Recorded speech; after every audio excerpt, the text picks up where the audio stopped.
The age of consent fixed under the Pocso Act needs to be reconsidered. Karnataka High Court makes this suggestion to the Law Commission. Case of love between minors was placed before the High Court. Long-term low-emission development strategy document released. It aims to reduce carbon emissions. Trillions of dollars likely to be spent by 2050 on the same. The US clears India from currency monitoring list. India was on the list for 2 years. China is still on the list. The power sector continues to be largely dominated by men. Only 22% of women participate in India's labour market. Media report claims the same. Global Vaccine Market Report 2022 released. Unequal distribution of vaccine revealed. WHO publishes this report. Recently, the Karnataka High Court has asked the Law Commission of India to reconsider the age criteria. According to the court, the age of consent for juveniles need to be reconsidered. The court made this observation while dismissing a case filed under the Pocso, that is, Protection of Children from Sexual Offences Act of 2012. In this case, the decision to acquit an accused boy registered under the Pocso Act was challenged. In 2017, the accused boy had eloped with a 17-year-old girl and made physical relations with her. Thereafter, the girl's parents lodged a complaint under the Pocso Act in which the boy was accused of raping the girl. In this case, the accused boy was acquitted by the lower court. Significantly, the boy and the girl had married with mutual consent. During the hearing of the case, the Karnataka High Court observed that now cases of love affairs are coming to the fore, even in minor girls of 16 years. Meanwhile, many cases of sexual relations between minor boys and girls are also reported. Therefore, keeping in view the ground reality, the aspect of the consent of a child of 16 to 18 years also needs to be considered. In this case, the Law Commission of India should reconsider the age fixed under the Pocso Act. It is worth noting that in the year 2021, Vijayalakshmi vs. State case came under the Pocso Act in the Madras High Court. In this, the court had said that under the Pocso Act, the age limit should be reconsidered as 16 instead of 18. Consensual sex or physical contact after the age of 16 can be excluded from this act. However, the court suggested that the age difference in a consensual relationship should not exceed 5 years. Notably, the Pocso Act defines any person below the age of 18 years as a child, and it defines a 16-year-old girl as a child. So her consent does not matter in the matter of sex. Any such sexual act is considered rape under the Pocso Act. The Pocso Act provides for severe punishment for such sexual acts. Recently, MARS, that is, Methane Alert and Response System, was launched. MARS was launched at COP27. The conference was organized in Sharm el-Sheikh, Egypt. MARS will help governments detect and tackle methane emissions. MARS has been developed as part of global efforts to combat methane gas. According to UNEP, that is United Nations Environment Programme, MARS can help in slowing down climate change. Notably, MARS is a data-to-action platform. It has been established as a part of UNEP's IMEO, that is International Methane Emission Observatory Strategy. MARS will enable policy-relevant data to reach the right place for emission reduction. Thus, MARS is a new initiative to accelerate the implementation of global methane targets. Significantly, MARS will be the first publicly available global system based on satellite, which will increase the transparency in the case of methane detection. Through MARS, important emissions can be identified. In addition, MARS will use state-of-the-art satellite data to inform all stakeholders, support, and track mitigation progress. Notably, methane is a natural gas. It is also a powerful greenhouse gas. It is 80 times more potent greenhouse gas than carbon dioxide. It has the potential to increase global warming 25 times more than carbon dioxide. Limiting the emissions of methane is an important step towards limiting global warming. Human activities are also a source of methane emissions. For example, methane leaks from global oil and gas production are major sources of methane emissions. Recently, India released a document titled Long-Term Low Emission Development Strategy during the COP27 climate talks. The document is based on the rational use of national resources with regard to energy security. The document focuses on several other measures to reduce carbon emissions, including increasing nuclear power capacity as an alternative source of energy. The document discusses about making India an international hub by increasing the proportion of ethanol by 20% and increasing the production of green hydrogen by 3 times. Significantly, the Government of India launched the National Hydrogen Mission in 2021. It aims to make India a green hydrogen hub. According to the document, the use of biofuels, electric vehicles, and green hydrogen fuel in the transport sector can reduce carbon emissions. Furthermore, the availability of means of public transport for passenger and freight traffic can prove to be an effective measure to reduce carbon emissions. At present, the rapid industrial development of India is ongoing. The impact of low carbon emission sources on energy security, access, and employment is therefore inevitable. In such a situation, India will have to focus on improving energy efficiency by exploring other options. Moreover, the document also includes a provision of additional carbon absorption of about 3 billion tons by 2030 by tree plantation. Significantly, till 2016, India had a carbon sink absorbing 15% CO2 by forests and trees. Adoption of low carbon emissions measures involves the cost of many components, including new technology and new infrastructure. According to experts, by 2050, trillions of dollars are expected to be spent on these measures. In such a scenario, the provision of climate finance by developed countries can be important in this direction. The document recommends that this fund should be increased through public grants and concessional loans, etc., so that it can help in achieving the proposed goals. In the recently held COP27 conference, basic countries have opposed the carbon border tax. According to these countries, the carbon border tax will distort the market. It needs to be avoided as it will increase the trust deficit between the countries.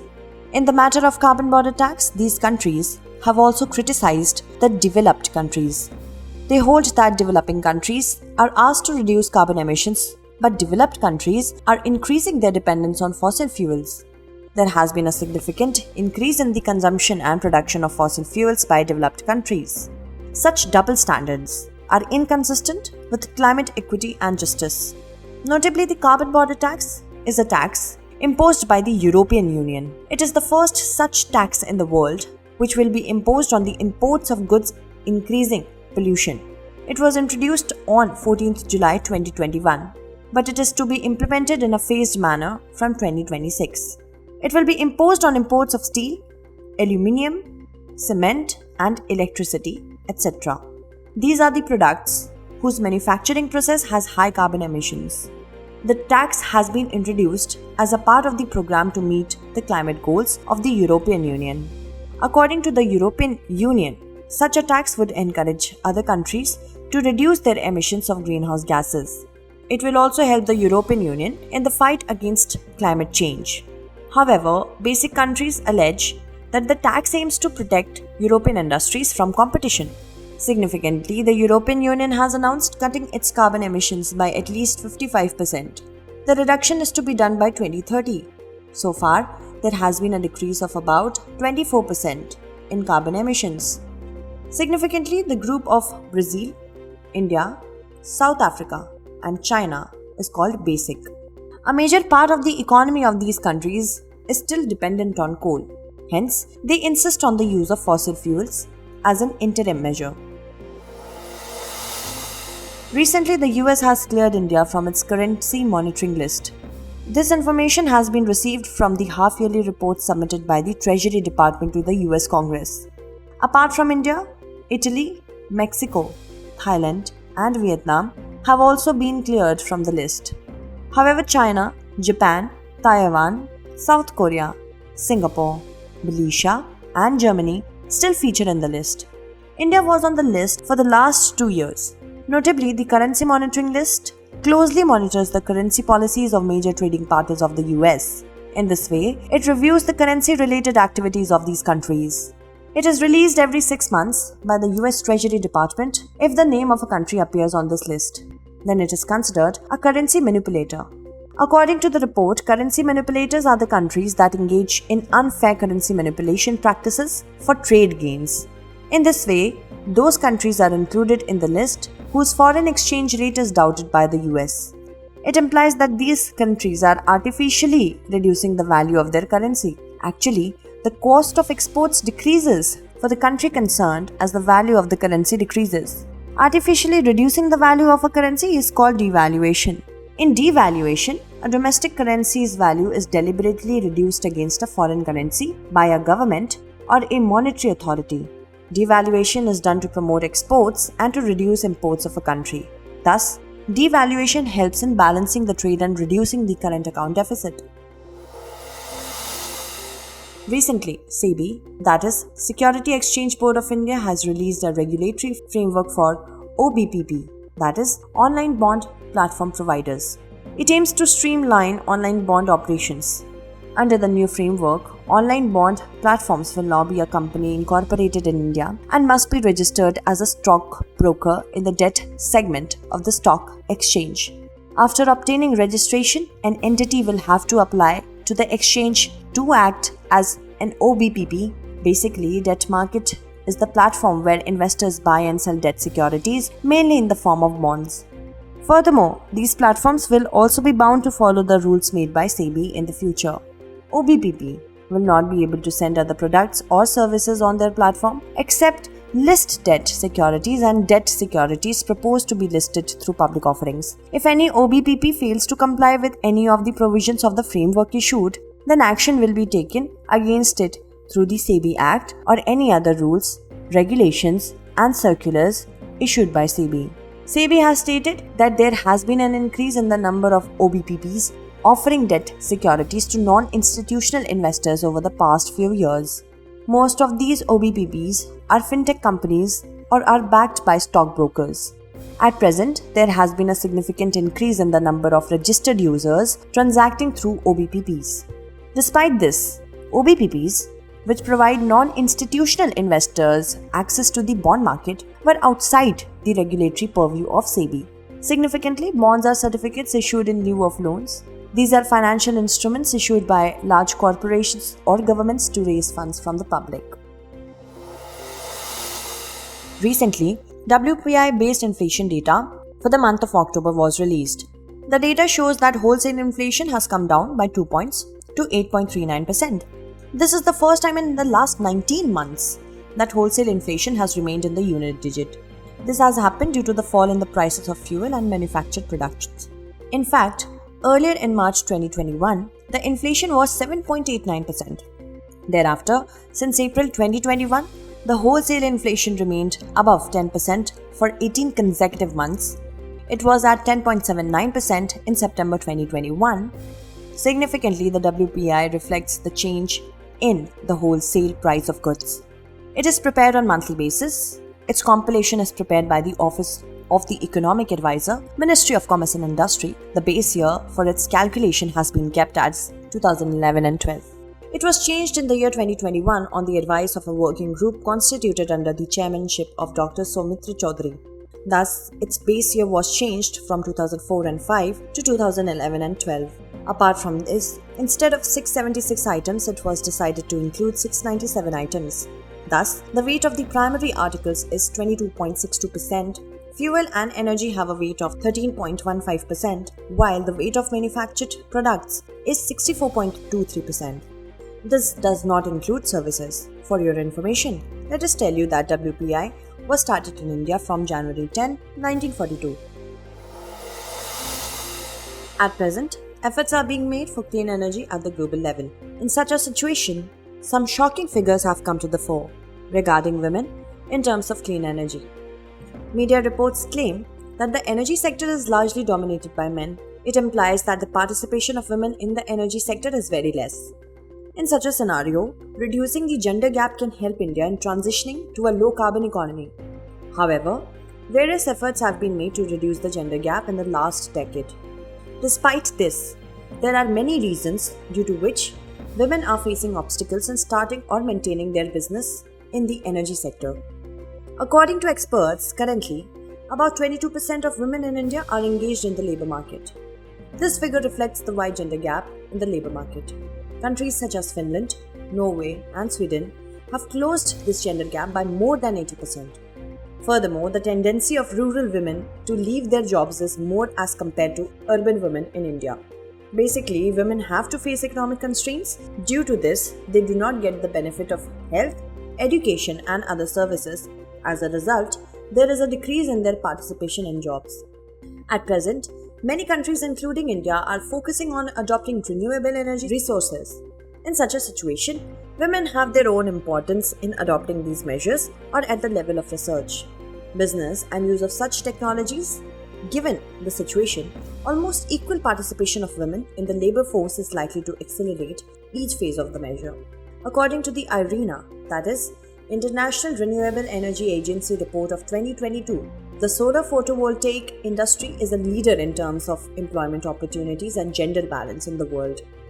In 2021, the global participation of women in wind, oil and gas sector was 21 and 22% respectively, while the global participation of women in the solar photovoltaic sector was 40%. Amidst all this, women in India occupy only 10% of the positions in the energy sector, which is very low compared to men. The recent 15th of November was a very special day for the world, as the global population crossed 8 billion on this day. The United Nations has described the 8 billion mark as a testament to humanity's achievements. It also warned the world about the challenges related to it. Experts are of the view that the rapidly growing population can aggravate the challenges of hunger and poverty. In addition, the world may face difficulty in achieving Sustainable Development Goal targets, including coverage of health and education system. According to the United Nations Population Report, the global population is growing at the slowest rate since 1950. This growth rate has reached below 1% in 2020. And despite this, the world population is estimated to reach about 8.5 billion in 2030 and 9.7 billion in 2050. The global population is also projected to peak in the 2080s at approximately 10.4 billion. This situation of the population will remain the same till year 2100. Experts hold that by 2050, more than half of the projected increase in the global population will be concentrated in 8 countries, namely the Democratic Republic of the Congo, Egypt, Ethiopia, India, Nigeria, Pakistan, the Philippines, and the United Republic of Tanzania. According to the United Nations, India will overtake China as the world's most populous country in 2023. People in the age group of 15 to 29 years continue to constitute more than 27% of the total population of India. India is also the country with the largest adolescent population in the world, with a population of 253 million. Due to this, India will remain in a state of demographic dividend for a long time. Actually, the positive contribution to the country's production, that is GDP, owing to the young population or working population in a country's total population, is called the demographic dividend. Actually, World Population Day was celebrated on the 11th of July. The World Population Prospect Report 2022 was also released by the United Nations on this day. This report estimated the global population to reach 8 billion on 15th November 2022. Recently, the Global Vaccines Market Report 2022 has been released. It has been released by the World Health Organization. The report highlights the problem of unequal distribution of vaccines in the world. It is the first such report to shed light on the implications of COVID-19 for vaccine markets. The report is divided into 2 sections. The first section covers the global vaccine market dynamics, while the second section presents its analysis. The report highlights the problem of uneven distribution of the COVID-19 vaccine. However, according to the report, uneven distribution of vaccines is not a new problem. Low-income countries are already struggling for vaccines for other diseases prior to COVID-19. The report mentions that global vaccine market dynamics are not fully conducive to the development and supply of vaccines that are critical to public health. This situation prevails despite the progress made in the sector in recent decades. Furthermore, the vaccine manufacturers are not taking any special interest in the development of vaccines which are included in the priority list of the World Health Organization. The vaccine manufacturers are not showing interest in manufacturing such vaccines because of low profit margins. According to the report, limited vaccine supply and unequal distribution exacerbate global inequalities. The report also mentions that the HPV, that is human papillomavirus vaccine against cervical cancer, has been available to only 41% of the low-income countries. HPV is 83% more common in low-income countries than in high-income countries. The report considers cost affordability as a barrier to access to the vaccine. According to World Health Organization, the right to health also includes the right to vaccine. Yet some of the world's poorest and most vulnerable people are denied this right. The report is cardinal to achieve the goals of the Immunization Agenda of 2030 and work towards preventing pandemics. Notably, World Health Organization is a specialized agency of the United Nations. It was established in 1948. It provides leadership on matters of global health. In addition, it shapes the health research agenda in the world. It also determines various norms and standards related to health. Recently, the central government listed 384 medicines under the price cap. A notification in this regard has been issued by the Ministry of Chemicals and Fertilizers. According to the notification, these medicines also include patent medicines. The government has directed to include these essential medicines in the NLEM, that is, National List of Essential Medicines. It will reduce the cost of essential medicines. The government's move will provide cheap and accessible treatment to the economically weaker sections of India. The list of these essential medicines include medicines for diseases like neurological disorders, tuberculosis, diabetes, heart disease and cancer. In addition, de-addiction drugs such as buprenorphine, nicotine replacement therapy, dabigatran, used in heart diseases and strokes and injection, Tenet Plus, have also been included in the list. According to the notification, any dosage or drug formed with a similar function will come under a price cap. Apart from this, similar salts and vaccines manufactured by different processes will also come under a price cap, even if it is not specifically mentioned in the list. However, an innovation will be considered under the price cap only if it is clearly mentioned. Rebate to innovation aims at encouraging innovation in the pharmaceutical sector. Notably, essential medicines are those drugs that meet the primary healthcare needs of the population. These medicines are selected keeping in view the prevalence of the disease, impact, and comparative cost effectiveness. Medicines listed in NLEM are sold below the price limit fixed by NPPA, that is, National Pharmaceutical Pricing Authority. The National List of Essential Medicines is issued by the Ministry of Health and Family Welfare. Significantly, NLEM in India was prepared on the lines of the list of essential medicines issued by WHO. NLEM was prepared for the first time in India in 1996. Recently, IWAI, that is Inland Waterways Authority of India, has signed an agreement with Antara Luxury River Cruises and JM Baxi River Cruises. Under this agreement, the world's longest river cruise will be launched in India.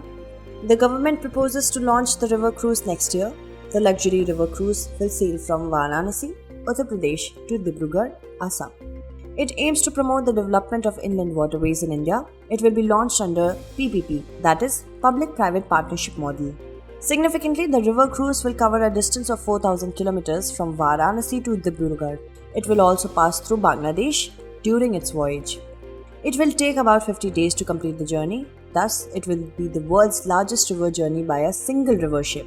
The cruise will cover 27 river systems. It will also pass through more than 50 tourist places, including World Heritage Sites. Notably, 111 inland waterways in India have been declared as national waterways. These inland waterways were declared national waterways under the National Waterways Act of 2016. It aims to promote inland water transport in India. It also aims to promote shipping and navigation on waterways in India. The total length of national waterways in India is 20,275 kilometers, and these waterways are spread across 24 states. It is noteworthy that the Inland Waterways Authority of India is an autonomous organization. It was formed on 27 October 1986 under the Inland Waterways Authority of India Act 1985. It is primarily responsible for the development, maintenance, and regulation of national waterways under the National Waterways Act of 2016. Its headquarters is located in Noida, Uttar Pradesh. Let us now look at the 5 questions based on today's bulletin. Questions for this series are: first question is, consider the following statements with reference to Methane Alert and Response System, that is MARS. 1. Methane Alert and Response System has been launched during COP27. 2. Methane is a natural gas. 3. Methane is 80 times more potent greenhouse gas than CO2. Which of the above statement or statements is or are incorrect? 1 and 2 only, 2 and 3 only, 1, 2 and 3 only, or none of the above. Next question is, recently the US has cleared India from its currency monitoring list. Apart from India, which of the following countries were also cleared from the list? Italy, Mexico, Thailand, Vietnam, China, Japan, South Korea, Singapore, Germany, or none of the above. Next question is, consider the following statements with reference to WPI, that is Wholesale Price Index. 1. It measures the changes in the wholesale price of goods. 2. The WPI is released by the Office of Economic Advisor, Ministry of Commerce and Industry. 3. Its base year has been kept as 2004 to 5. Which of the above statement is incorrect? 1 only, 2 only, 3 only, or none of the above. Next question is, consider the following statements with reference to Inland Waterways Authority of India. 1. It is an autonomous organization. 2. It was constituted in 1986 under the Inland Waterways Authority of India Act 1985. 3. Its headquarters is located in Noida, Uttar Pradesh. Which of the above statements is or are correct? 1 only, 1 and 2 only, 2 and 3 only, or all of the above. Last question is, World Population Prospects Report is issued by which of the following organization? WHO, IMF, World Bank or WB, or none of the above. Recently, voters exercised their franchisee at the world's highest polling station. During this, the record of 100% polling was maintained at this polling station. Notably, the name of this polling station is Tashi Gang. It is situated at an altitude of 15,256 feet above sea level. It falls in the Lahaul-Spiti district of Himachal Pradesh. It is known as an ideal polling station because of its voting record. There are a total of 52 voters registered in this polling station. Out of these, there are 30 male and 22 female voters. Recently, the Government of India has appointed Arvind Veermani as a full-time member of Niti Aayog. Arvind Veermani previously served as the Chief Economic Advisor in the Ministry of Finance from 2007 to 2009. He has also served as a member of the Technical Advisory Committee of the Reserve Bank of India on monetary policy from 2013 to 2016. Notably, Niti Aayog was formed in 2015. Recently, a report has been released regarding teenage pregnancy. The report has been prepared by Child Rights and You, a non-profit organization. According to the report, 3 out of 5 child brides in India have teenage pregnancies. The study was conducted in Andhra Pradesh, Uttar Pradesh, Maharashtra and Odisha. The report reveals that the average age of girls in child marriage in Uttar Pradesh is 16.3 years. It is followed by Odisha at 16.5 years, Andhra Pradesh at 16.6 years and Maharashtra at 17 years, while the national average age of girls at child marriage is 16.5 years. According to UNICEF, that is United Nations International Children's Emergency Fund, at least 1.5 million girls get married in India under the age of 18. Recently, the Climate Change Performance Index 2023 has been released. India secured the 8th position in the list of 63 countries. In this index, India has secured 2 places higher than the last index. India ranks high in the greenhouse gas emissions and energy use categories. In the climate policy and renewable energy categories, India got medium ratings. Notably, CCPI, that is Climate Change Performance Index, is published annually since 2005. It is an independent monitoring tool to track the climate protection performance of countries. Recently, a joint military training exercise commenced between India and the US. It is being organized in Uttarakhand. The exercise primarily focuses on high altitude and extreme cold warfare. The annual exercise aims to exchange the best technologies, tactical skills and maneuvers between the armies of the two countries. This exercise will last for 15 days. Recently, Coca-Cola Company has been found to be the biggest plastic polluter in the world from 2018 to 2022. This fact was revealed in a report prepared by Break Free from Plastic. For this purpose, a campaign to clean garbage has been started by volunteers in 87 countries since 2018. During this period, 85,035 products in plastic waste were from Coca-Cola. According to the report, this number is higher than the two other top polluters, namely PepsiCo and Nestle. It is noteworthy that the Coca-Cola Company was one of the major sponsors of the COP26 conference. Recently, In Our Lifetime campaign was launched. It has been launched jointly by the Ministry of Environment, Forest and Climate Change and the United Nations Development Programme. It has been launched during the COP27 held in Egypt. The campaign aims to encourage youth in the age group of 18 to 23 years to become ambassadors of sustainable lifestyles. Nationwide coastal defense exercise concluded recently. It has been named Sea Vigil 22. It aims to keep India's sea coast safe from incidents like Mumbai attacks. Notably, this coastal defense exercise was started for the first time in 2018 after the 26/11 attacks in Mumbai. The present Sea Vigil 22 is the third edition of this exercise. Recently, a digitized repository has been established for the first time in Faridabad, Haryana. It has been named the Biological Data Bank of India. Indian researchers will be able to store biological data from publicly funded research in this data bank. It will reduce the dependence of Indian researchers on the US and European data banks.